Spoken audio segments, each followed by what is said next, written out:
You won't believe what Philadelphia Eagles general manager Howie Roseman just revealed. A behind-the-scenes strategy that shows exactly why the franchise manages to stay one step ahead of its rivals in the NFL. And it could be the deciding factor for another run to the Super Bowl. We're not talking about a simple signing or a one-off trade. This is a meticulous, calculated plan that has been in the works for years, with its roots in a single, powerhouse college program. I'm going to break down why this connection could put Philadelphia back on top. But first, get ready, because this completely changes the way you look at building a winning roster.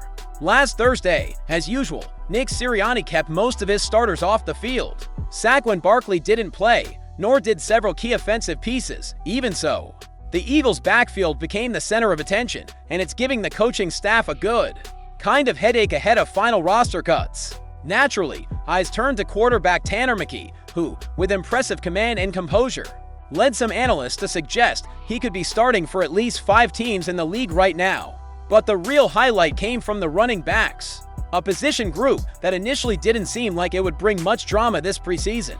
Will Shipley, a promising rookie, and Shunderick Powell, an undrafted back from a small school, ignited the ground game. Barkley and Shipley already have their roster spots locked in, while Ben Van Sumeren has solidified himself as Sirianni's trusted fullback. A.J. Dillon, coming off a tough 2023 season plagued by injuries, showed power, vision, and the kind of aggressiveness expected from an RB3, and Powell, standing 5 feet 10, won everyone over with a 19-yard burst that had Barkley celebrating on the sideline, later adding his first NFL touchdown.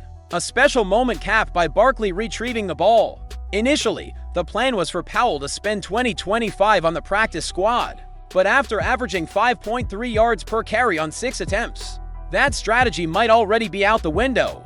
And it wasn't just the RBS who shined. Tyler Steen, the only projected starting offensive lineman to take the field against the Cincinnati Bengals, turned questions into answers, playing as if every snap were a conference final. He showcased strength, explosiveness, and discipline.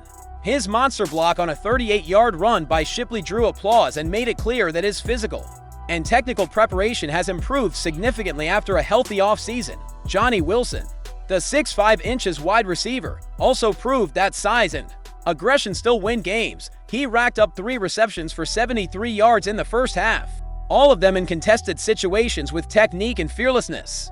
For Steen, the performance served as proof that he can be a cornerstone of the offensive line.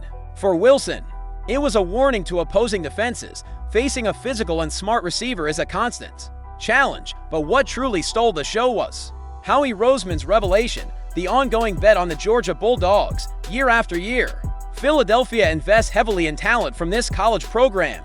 This is no coincidence.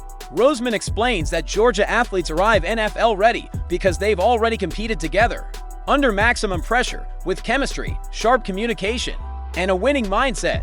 Today, 8 former Georgia players wear the midnight green, many of them key figures in the Super Bowl 59 victory. The logic is simple: bring in not only raw talent, but players shaped in one of the most competitive environments in football, where you learn to win and trust your teammates. With the 2025 season approaching and a primetime opener against the Dallas Cowboys, Roseman is betting that this Georgia-forged mentality could be the secret ingredient to setting the tone for the year and perhaps bringing another Lombardi trophy back to Philadelphia.